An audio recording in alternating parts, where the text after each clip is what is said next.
Happy Wednesday, everyone. May 4th. May the 4th be with you.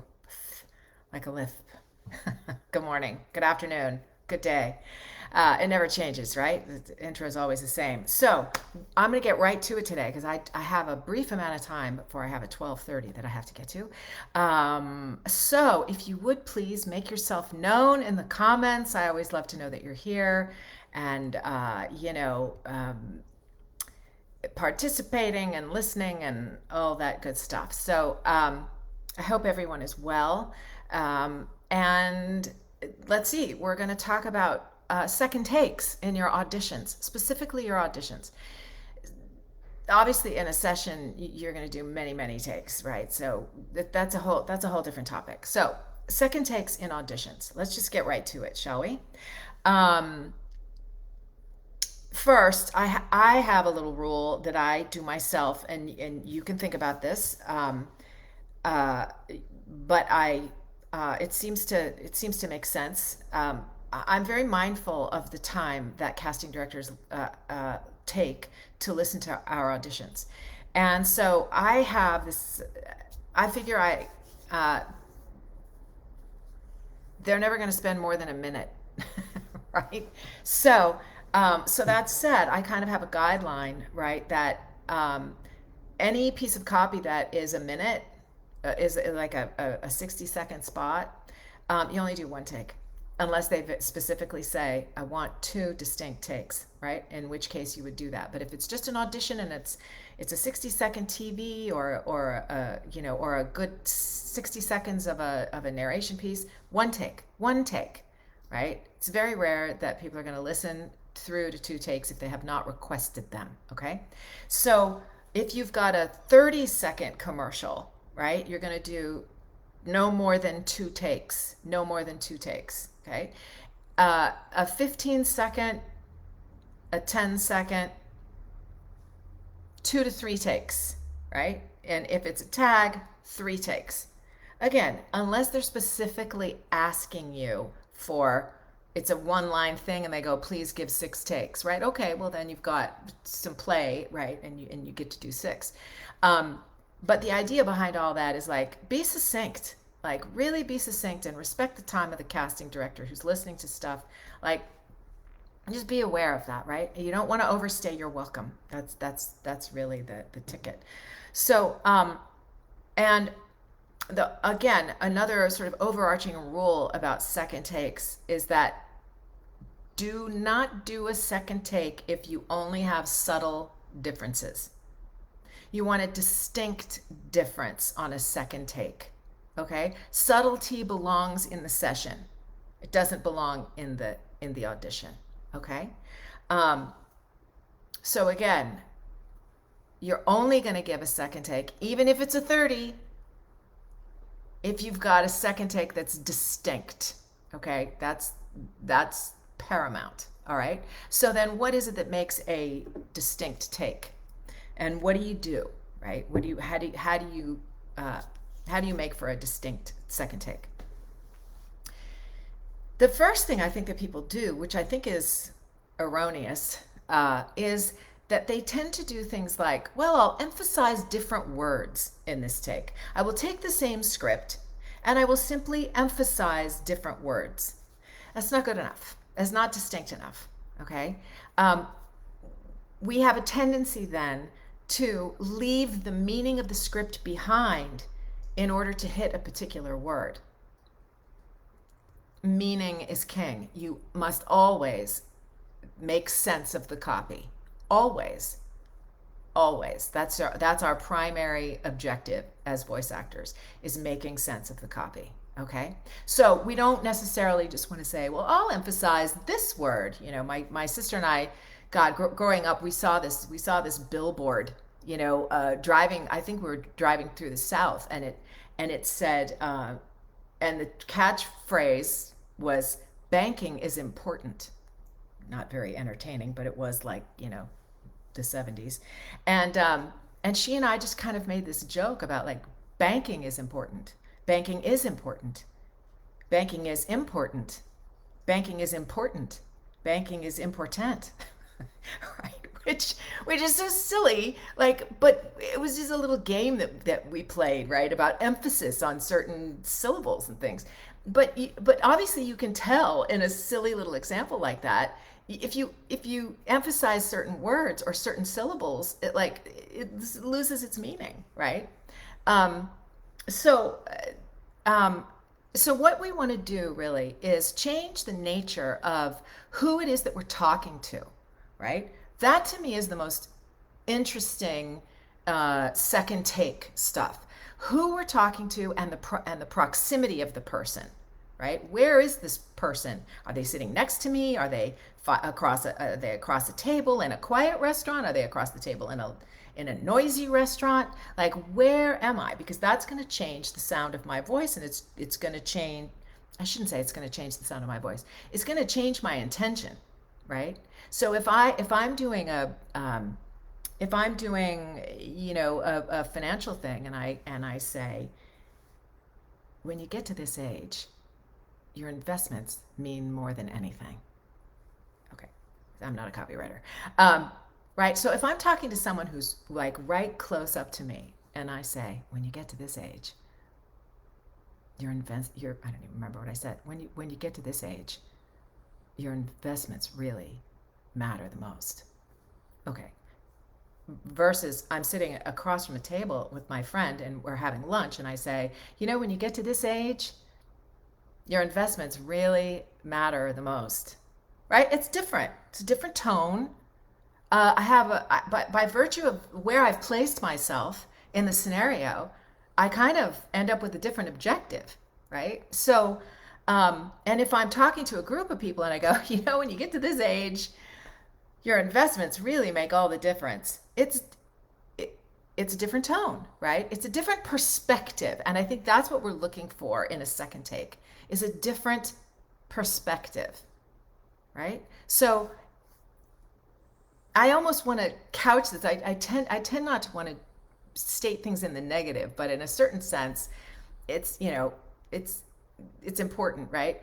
Um, you don't really want to be the difference is not going to be about the tone of your voice, about whether your voice is soft or whether it's rough or whether it's because again, then we're just putting something on as opposed to the intent coming from within us, right? And that's what we want. We want a different viewpoint. We want a different perspective when we come at the copy. Sometimes pieces of copy, you can't find a second take that's different enough that will still make the copy make sense. And if that's the case, send one, right? Um, I swear that's all I have. Let me see who's here. And hi, Brad. Hi, Yvonne. Vince, hello. Yes, Yvonne, intention drives everything. Everything, everything, everything. What do you want? This is why casting directors often talk about, they say things like, who are you talking to, right? Well, it's deeper than that, because who you're talking to, like, the detail of that is kind of what matters, and what do you want from them. I'm going to speak very differently to a friend, like a close friend or my spouse or my daughter, than I am to a client. I'm going to speak differently. That's how we are as humans. We have different relationships with different people, and we approach people differently depending upon our relationship with them. And so intention and relationship are key. So again, I just want to reiterate, uh, if it's a 60-second spot, unless they've specifically asked you for a second take, don't give one. Give your best. Give your best take. Again, I kind of have the 1 minute rule, and it's mine. I'm sure there are plenty of people who'd be like, "Okay, Bess, that's a stupid rule," but it's my rule. So if it's a 30, no more than 2 takes. Yeah. Um, if it's a 15, a 20, or a 15, a 20 would only be 2 takes as well. A 15, 2, maybe 3 takes, but they have to be distinct. They must be distinct. And on like a 5 or a 10 second, that's usually tag territory, right? And so, um, again, even in tag territory, who are you talking to? And what is your intention with them? What do you want from them, right? So let me see if there are any other comments here. I know this is sort of brief, but I have to say uh, that's like that's the crux of it. Um, and this is a really good time to there's a really good opportunity when you're doing second and third takes, right? To give yourself plenty of time so that you can leave your booth, leave your closet, leave your studio, wherever you might be, and come back and listen to see if the takes that you've put down are actually distinct enough. Because oftentimes we have our headphones on and we notice all of the subtle differences, and we think it's a distinctly different take when in reality it's not. It's like you want to take a bird's eye view and go, what's the overall tone of this particular take? Have done this a million times where I think, oh, I've given a good second. I will have recorded 3 takes. I'm going to take the 2 that I like, the most, and I listen and I go, yeah, yeah, they're different. And then I play them back and I go, you know what? The overall tone is the same. There are little shifts, here and there in pacing or something like that, but it's not enough. It really must have something distinct about it, right from the top. You know, I wish I had a piece of copy in front of me to read because clearly I can't come up with copy off the top of my head. Um, but I think you understand what I mean. It's like if you if you make as your objective, right, um, something that you want from the person that you're talking to, and you're clear about where that person is in proximity to you, that's gonna change the tone automatically without you having to think about it, or without you sort of having to say, um, I'm going to put my voice in a different place here, because that's really a kind of an artificial approach, right? So I can say, well, I'm going to move down into the lower part of my voice, or I'm going to talk up here where it's a little bit more breathy and a little bit more forward, but without the intention and the relationship behind it. I'm just kind of a mechanical voice playing tricks, right? So what happens when you get close to the person that you're talking to, when they are right up next to you, then it automatically changes. If I'm talking to you like this and I say, I want to tell you a secret about this financial institution that I have recently engaged, it's very different. Versus, again, the person across the table from you, hey, I want to tell you about this financial institution that I just engaged. Like, my whole world has changed. It's a different tone, but I didn't intend the tone. I intended something else, right? I was mindful of the relationship and mindful of the location and the proximity of the person to me. So, all right, that's gonna kind of be it on this one. Hi, John. Oh, good. Hi, Lorena.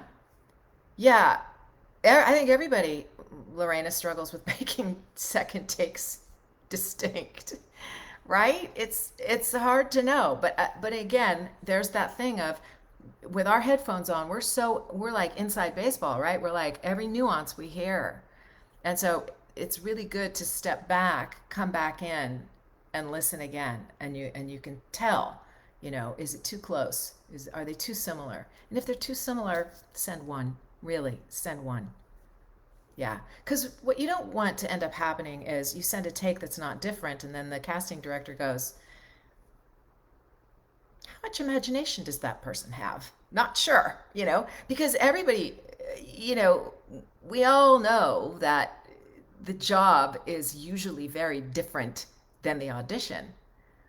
And so what is required of us on the job is a lot more flexibility and malleability. And so distinct second takes give the casting director and the buyer a clue, that they're going to be able to direct you into a different type of read.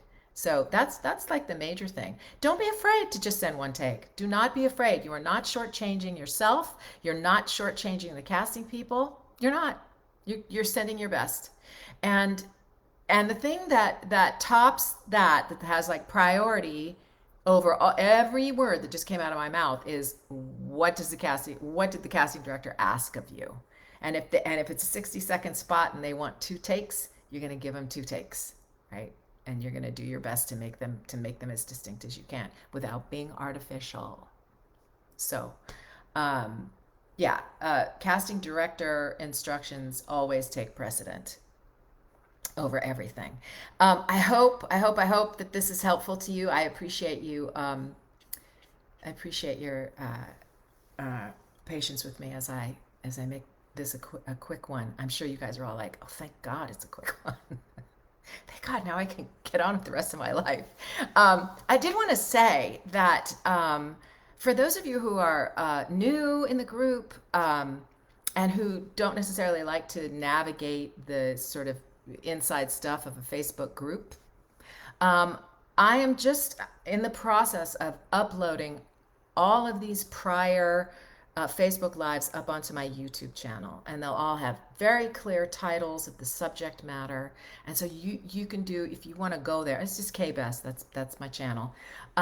You can go and scroll through and see what might be of interest and pertinence to you, like anytime that you're looking for a little advice and a little tip here or there. So I just want to let you know that those will probably be up and posted inside of a week, I would say. So we've got about 40 videos there. So I'm hoping it will be helpful to